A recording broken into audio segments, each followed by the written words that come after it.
Class, how you all? Our chapter number 5, So the Wizard Hit Mommy is going on. Yesterday video, the last statement was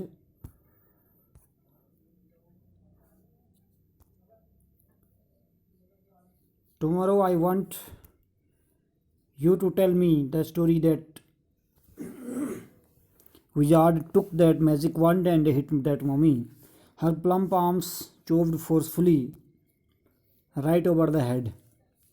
यहाँ तक हमने लिया था, यानी कि जो कहती है अपने फादर से, कल मैं चाहती हूँ कि आप मुझे कहानी सुनाओ कि जादूगर ने वह जादुई छड़ी ली और उस मम्मी को दे मारा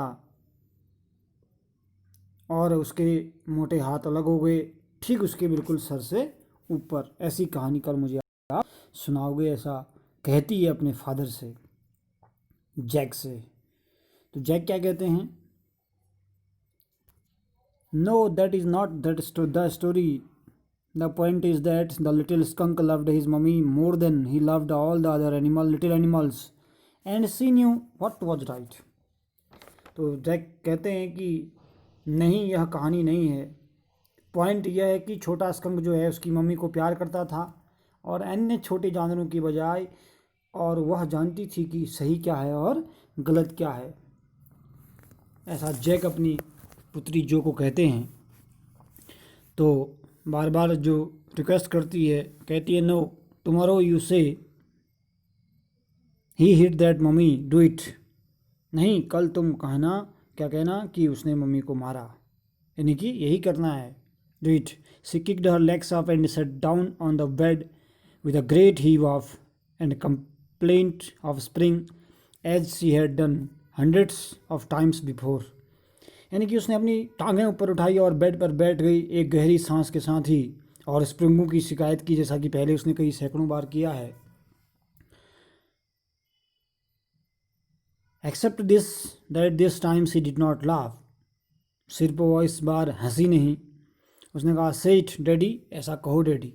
वो अपनी बात को क्या करती है, मनवाना चाहती है अपने फादर से। Well we will see. तो पिताजी ने कहा ठीक है, हम देखेंगे।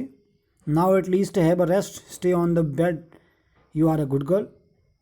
यानी कि अब कम से कम थोड़ा आराम कर लो, बेड पर ही रहो, तुम एक अच्छी लड़की हो। He close the door and went down stair. यानी कि उसने दरवाज़ा बंद कर लिया जैक ने और नीचे चला गया।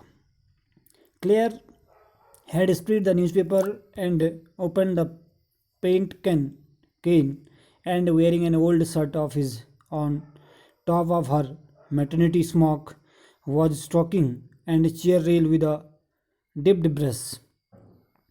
यानी कि क्लेयर ने एक अखबार फैला रखा था और पेंट का कैन खोला था और पुरानी शर्ट पहने हुए कुर्सी की रेल पर ब्रश से पेंट कर रही थी। above him footsteps vibrated and he called Johnny। उसके ऊपर कदमों का कंपन हुआ और उसने पुकारा, जानी यह क्या? Shall I come up there and spank you. यानी कि मैं अंदर ऊपर आऊँ तो मैं थप्पड़ मारूँ क्या?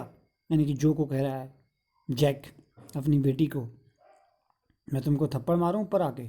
द फुटस्टेप्स हेजिटेटेड, कदमों ने थोड़ा संकोच किया। That was a long story, Clare said. यह एक लंबी कहानी थी, क्लियर ने कहा। The poor kid he answered and with utter weariness was his wife lever. बेचारी बच्ची, उसने उत्तर दिया और बेहद थकावट के साथ अपनी पत्नी को मेहनत करते हुए देखा। The woodwork, a cage of moulding and rails and baseboards all around them was half old tan and half new ivory and he felt cuff cut in an ugly middle position, and though he as well felt his wife's presence in the cage with him, he did not want to speak with her, work with her, touch her, anything। यानी कि वह लंबा statement है। बेचारी बच्ची, उसने उत्तर दिया और बेहद थकावट के साथ अपनी पत्नी को मेहनत करते हुए देखा।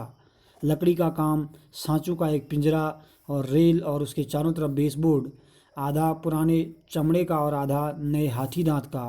उसने बीच के बेसुरी स्थिति में फंसा हुआ महसूस किया और यद्यपि उसने पिंजरे में अपने साथ अपनी पत्नी की उपस्थिति महसूस की, वह उसके साथ बात करना नहीं चाहता था, काम करना नहीं चाहता था, छूना नहीं चाहता था और कुछ भी नहीं करना चाहता था। This is the end of the story. ये क्या है, पूरी कहानी की एंडिंग है। कुछ वर्ड मीनिंग्स इसमें आए हैं, जैसे फ्यूटाइल एक वर्ड आया है, निरर्थक बोलते हैं। जेस्ट एक शब्द है, एंथुजम बोलते हैं, ठीक है ना। नरेटिव एक वर्ड आया है, स्वाम्प, स्वाम्प का मतलब होता है मार्स यानी कि दलदल। आवफुल एक शब्द आया है जिसको हम बोलते हैं बैड मैंने बहुत बुरा, आवफुल। डिफेंडिंग एक शब्द है जिसको बोलते हैं प्रोटेक्टिंग। सपोर्टिंग एक शब्द है, सपोर्टिंग, सपोर्ट का मतलब होता है बचाना, बचाव करना। मैटरनिटी मेथड यानी कि मातृत्व बोलते हैं मैटरनिटी को, मदरहुड। स्मॉक शब्द है, smock that's called loose at outer garments. Spank that's called strike with a flat hand, थप्पड़ मारना। टेन का मतलब होता है ब्राउन। तो आपने क्या करना है, वर्ड उसके बगल में मीनिंग, उसके बगल में सिनोनियम्स का कॉलम बनाना है। मैंने पहले भी बताया था आपको 3 कॉलम बनेंगे, वर्ड, मीनिंग और सिनोनियम, ठीक है ना। यहाँ पर वर्ड लिखना है, उसके बगल में मीनिंग लिखना है, उसके बगल में सिनोनियम लिखना है, ठीक। जैसे हम कहते हैं TAN, टेन, टेन का मतलब क्या होता है, ब्राउन। टेन का मतलब भूरा, मीनिंग क्या है इसका, भूरा, इसको हम ब्राउन बोलते हैं, ठीक है ना, BROWN, ब्राउन, ठीक। इसके क्वेश्चन आंसर नेक्स्ट वीडियो में भेजे जाएंगे।